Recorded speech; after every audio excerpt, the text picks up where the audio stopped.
Chapter 6. Paddington in Touch. "Good heavens!" exclaimed Mr. Brown, as he opened the post at breakfast one morning. "Fancy that!" "Fancy what, Henry?" inquired Mrs. Brown. Mr. Brown held up a short, handwritten note for everyone to see. "We've been invited to a rugby match," he replied. Mr. Brown's announcement had a mixed reception from the rest of the family. Mrs. Brown looked as if she didn't fancy the idea at all. Jonathan and Judy, who were enjoying the first day of their Christmas holiday, obviously fell in opposing camps. Mrs. Bird passed no comment, and it was left to Paddington to sway the balance. "A rugby match!" he exclaimed excitedly. "I don't think I've ever been to one of those before, Mr. Brown." "Well, it's really through you we've been asked at all," said Mr. Brown, as he reread the note. "It's from the headmaster of your old school. Seems they're having an end-of-term game in aid of charity. It's between the sixth form and a touring side from South America, the Peruvian reserves. I expect that's why they thought of you." "I didn't even know they played rugby in Peru," said Mrs. Brown. "Well, there must be at least 26 of them," said Mr. Brown, "if they've managed to send over their reserves." "You can borrow one of my old rattles if you like," said Jonathan. "It better be one that works both ways," broke in Judy. "Don't forget, Paddington's loyalties are going to be divided." Paddington jumped up from the table, clutching a half-eaten slice of toast and marmalade in his paw. "My loyalties are going to be divided!" he exclaimed in alarm. "Well," said Judy, "you won't know which side to cheer. After all, it is your old school, and you do come from Darkest Peru." Paddington sat down again. "Perhaps I'd better have 2 rattles," he said, "just to be on the safe side." "Don't you think a couple of flags might be better?" said Mrs. Brown, nervously. "Small ones," agreed Mrs. Bird. "We don't want any eyes poked out in the excitement. You know what rugby crowds are like, and there's no knowing what might happen once that young bear gets worked up." With the memory of other sporting functions Paddington had attended still clear in her mind, the Browns' housekeeper was beginning to wish she'd taken a firmer stand at the start of the conversation. But it was too late. Paddington was already helping Mr. Brown compose a letter of thanks to the headmaster, and as soon as breakfast was over, he made preparations to go down to the market in order to see his friend Mr. Gruber. Paddington had sometimes seen rugby being played on television, but it always looked rather complicated, and he'd lost interest after a moment or two. Going to see a real game, particularly one involving his country of birth and his old school, was quite a different matter, and he decided he ought to know something more about the game. Paddington felt sure that among his many books, Mr. Gruber would have something on the subject, and as usual, he wasn't disappointed. After a few minutes' search, his friend came up with one entitled "Rugby, All You Need to Know for £1," which seemed very good value indeed. But Mr. Gruber waved aside both Paddington's money and his thanks. "I've had that book for more years than I care to remember, Mr. Brown," he said, "and if it helps you out, then I shall be more than pleased." As Paddington got ready to leave, Mr. Gruber announced that he would be closing his shop the following afternoon, so that he too could go and watch the match. "I'll probably see you in the stand, Mr. Brown," he said. Paddington looked rather embarrassed. "I think we should be sitting down, Mr. Gruber," he said. "Mrs. Bird told me I would have to wrap up well and to take a cushion because the seats are very hard." Mr. Gruber laughed.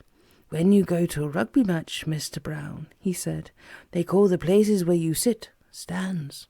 I'm afraid it's rather like the game itself. It's a bit difficult to explain." As he took in this piece of news, Paddington felt more pleased than ever that he'd managed to get hold of a book on the subject, and he hurried home to study it. After a quick lunchtime snack, he wasn't seen again for the rest of the afternoon, but if the sounds emerging from his bedroom were anything to go by, it was obvious that he was getting a good deal of value out of Mr. Gruber's book. Some of the bangs and thumps were very loud indeed, and they were punctuated every now and then by piercing blasts from a whistle and a noise which sounded not unlike that of crunching gears. "Thank goodness the Peruvians haven't sent over a team of bears," exclaimed Mrs. Bird, voicing everyone's thoughts as Paddington's rattles rent the air for the umpteenth time. "If it sounds like that now, goodness only knows what it'll be like on a day." When Paddington eventually came downstairs again, his forehead looked suspiciously damp, and there were several pillow feathers sticking to his fur. He had reached a particularly interesting section of his book called tackles and how to do them, and for the remainder of that day the Browns gave him a wide berth, especially as he kept casting thoughtful glances at their ankles whenever they went past. Paddington slept well that night. In fact, after all his exertions, he overslept, and when he finally came down, he was already dressed for the afternoon's match. Remembering Mrs. Bird's warnings, he was wearing not only his duffel coat and hat, but 2 enormous scarves into the bargain, a blue one in honour of the Peruvian side, and a red one in the school colours. Apart from that, he was also carrying a large cushion, his suitcase, 2 rattles, a flag, a thermos of hot cocoa, and a pile of marmalade sandwiches, several of which he ate in order to pass the time while he was waiting to go. Because of the importance of the occasion, the school had taken over a small stadium next to their grounds, and when the Browns left the house, a sizable crowd was already beginning to make its way there. Catching sight of some of his friends from the market, Paddington began to wave his flag, and by the time they joined Mr. Gruber in the stand and the moment for kick-off drew near, even Mrs. Brown and Mrs. Bird began to be infected by the general air of excitement. Mindful of the nearness of Paddington's rattles, Mrs. Bird handed round some pieces of cotton wool for their ears, and as the 2 teams trotted out onto the field, they all settled back to enjoy themselves. Paddington decided to keep 1 rattle in his right paw for St. Luke's, who were at the far end of the field, and the other one in his left paw for the visiting team. At first, there was very little to choose between the 2, but gradually the amount of noise issuing from his left paw grew less and less, until eventually it petered out altogether.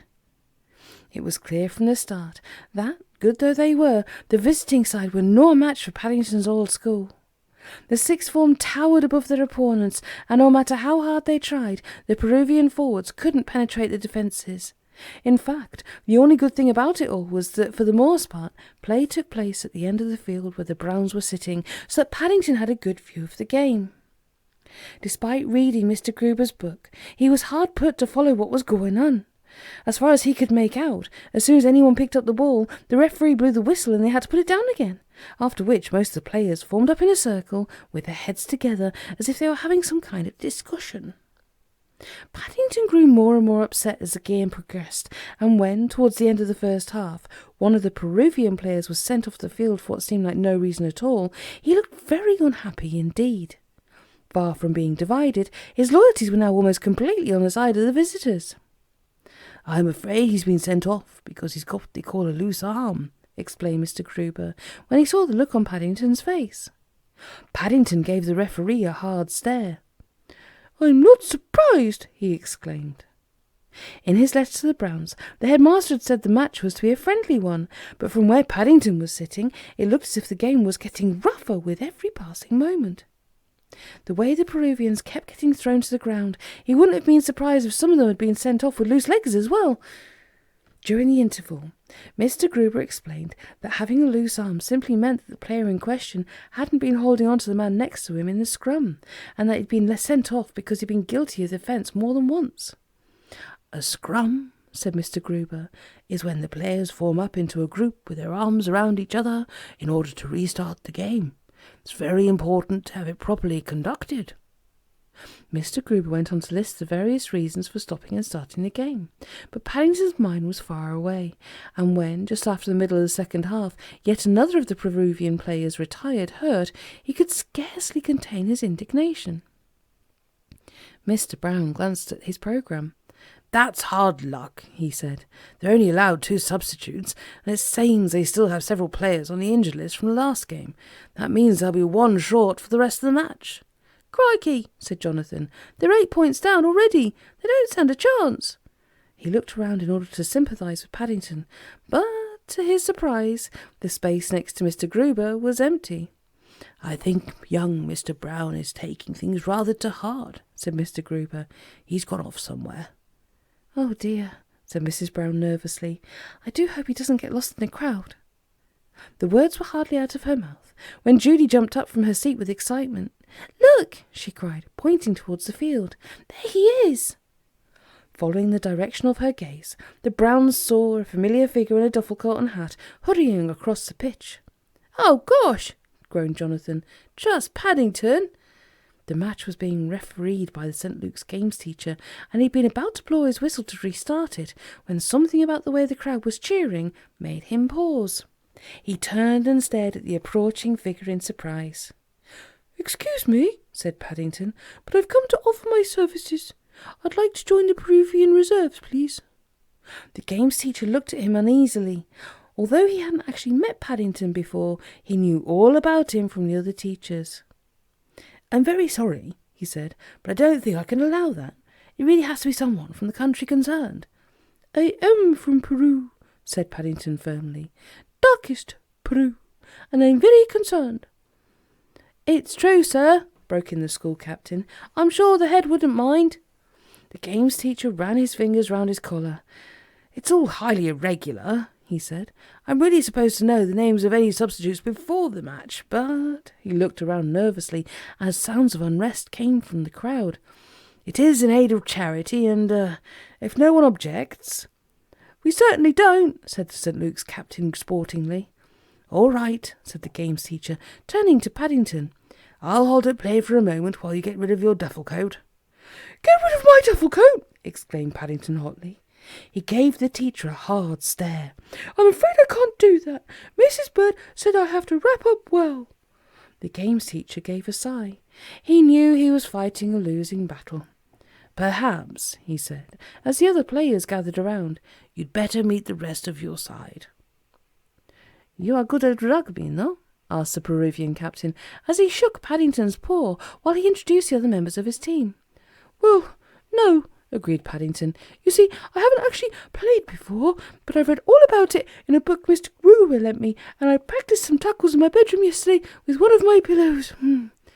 Fortunately, the visiting team's command of English wasn't quite up to Paddington's explanations, otherwise they might not have greeted the arrival of their new teammate with quite so much enthusiasm. In any case, there was no time to dwell on the matter, for with the crowd beginning to stamp and whistle at the long delay, the players quickly formed up again and waited for the referee to blow his whistle. Paddington watched as they formed a scrum, and one of St. Luke's team threw the ball into the tunnel formed by their legs. There was a flurry of movement, and almost immediately the ball came flying out again, and as luck would have it, landed right at his feet. Paddington raised his hat politely to thank the player who had thrown it, and then picked the ball up in order to examine it more closely. He'd never actually seen one close to before, and he hadn't expected it to be quite so oval in shape. He was just wondering if he ought to tell the referee in case it had been squashed with all the rough play, when there was a pounding of feet from somewhere behind, and what seemed like a ton weight suddenly landed on top of him. For a moment, Paddington lay where he had fallen, all the breath knocked from his body, and with a hard lump in the middle of his chest, which, as he came to, he gradually realised came about because he was still clutching the ball. "Very good," said the Peruvian captain, as he helped Paddington to his feet. "We have gained 2 meters. Only 80 more to go. Now we have another scrum." "Another one!" exclaimed Paddington in alarm. He began to move back in case the same thing happened again, but before he had time to get very far, let alone regain his second wind, the game was in full swing once more, and one of the Peruvian forwards was already racing full pelt towards him. "Gage!" he shouted, throwing the ball to Paddington. "I don't want it, thank you very much," cried Paddington, and as the ball landed in his paws, he threw it up the field as hard as he could. Almost immediately, the referee blew his whistle. "You're not supposed to throw it forwards," he said. "You're supposed to throw it back down the field." Paddington stared at him in astonishment. If that was the sort of rule the Peruvians were up against, it was no wonder they were losing. "Perhaps," said the captain, as the players formed up again, "you would like to be our hooker?" "That's the chap who has to try and get the ball when it's thrown into the scrum," explained one of the St. Luke's side, catching sight of the puzzled look on Paddington's face. Paddington eyed the other players doubtfully. He didn't like the way some of them were looking at him at all. All the same, he was a game bear at heart, and after a moment's hesitation, he joined in the scrum and waited for the ball to arrive. To his surprise, it landed somewhere in the middle of the legs and then bounced straight back into his paws. Hastily putting it inside his duffel coat for safety, he broke free of the scrum and hurried off down the field as fast as his legs would carry him. As he neared the far end, he took a quick glance over his shoulder, but the rest of the players seemed to be having some sort of an argument with the referee, and no one except the crowd was taking the slightest interest in his activities. The roar which went up as Paddington placed the ball on the outer side of the touchline completely drowned the cries from the other players when they discovered what had happened. But jumping with joy, the Peruvian side came running down the field in order to pat Paddington on the back. "It's a very good try," said the captain. "It's best try I never seen. Now," he added dramatically, "all you have to do is improve it, and we's having 5 points." "I don't think I could improve it," gasped Paddington. "I don't think I could run any faster if I tried." The games teacher took a deep breath. He still couldn't understand how Paddington had managed to escape his and the other players' notice, but seeing was believing. "He doesn't mean he wants to do it all again," he said wearily. "He means you've scored 3 points for placing the ball over the line. Now, if you manage to kick the ball between the posts and over the crossbar, you get 2 more points. That's what's known as improving it." Paddington gazed up at the goalpost while he considered the matter. "I think I like it the way it is," he announced. "In that case," said the captain, "I will call on Fernando." Signalling to one of the other players of the team, he stood back with the rest of the players and waited expectantly. "Hooray!" shouted Jonathan, as there was a sound of leather hitting leather, and the ball sailed between the posts. 5 points to Peru! "Darkest Peru," added Judy. But their voices were lost amid the renewed cheers which rose from all around at the unexpected turn of events. "Do you think they'll do it again?" asked Judy anxiously, as the 2 teams ran back up the field amid a buzz of excitement. Mr. Brown glanced at his watch. "They'll have to look slippy," he said. "We're into extra time already." Although none of the Peruvian side knew how Paddington had managed to fool their opponents, they knew better than to change their luck once it was running their way, and they made sure he was given possession of the ball as soon as it was in play. Once again, with its safety tucked beneath his duffel coat, he hurried back down the field. But this time the other side had him marked, and with one half of the team protesting to the referee as they realised what was happening, the rest set off in hot pursuit. Like hounds who had caught the scent of a fox, they gave chase, uttering whoops of revenge. Paddington ran as fast as he could, but for size to size, his legs were no match for the sixth formers of St. Luke's, and they were gaining on him rapidly. To roars of encouragement from the crowd, he reached the line barely a whisker's length ahead, and with no time to look over his shoulder, let alone stop to put the ball on the ground, he tore on for all he was worth. He was dimly aware of a figure approaching him across the turf. Whoever it was had come from the crowd behind the goal area and was waving at his pursuers. He only just managed to pull up in time before they collided. As it was, they both fell to the ground, and any remarks they might have exchanged were lost for all time. At almost the same moment, a long drawn-out blast from the referee's whistle brought both the St. Luke's forwards and the game to a halt. "What rotten luck!" exclaimed Jonathan. "Fancy getting in the way just as Paddington was about to save the game." "Rotten luck, nothing," said Mr. Brown, waving his programme in the air. "That's one of the rules of the game. You don't have to touch the ground. You can score a try by touching a spectator or an official, provided they're not more than 10 metres beyond the goal." "That means they've drawn then," said Judy excitedly. "Listen to everyone cheering." "I'm not surprised," said Mr. Brown. "Whatever the rights and wrongs of the matter, I think the crowd's had its money's worth, and doubt if they'll see a better game this season." "Hear, hear," agreed Mr. Gruber, "and I think a draw is a very fair result in the circumstances." He broke off as he suddenly caught sight of a strange expression on Mrs. Bird's face. "Is anything the matter?" he asked with concern. "I'm not sure," said the Browns' housekeeper faintly. "I'm really not sure at all. Will someone please tell me if I'm seeing things?" As others turned, they too caught their breath in surprise as they saw Paddington heading in their direction, accompanied by his helper from the crowd. She wore an odd-looking bowler hat and a poncho which was more than a little mud-stained and ruffled, but there was something very familiar about her nevertheless. "Excuse me," said Paddington as they drew near, "but I'd like to introduce you to my Aunt Lucy."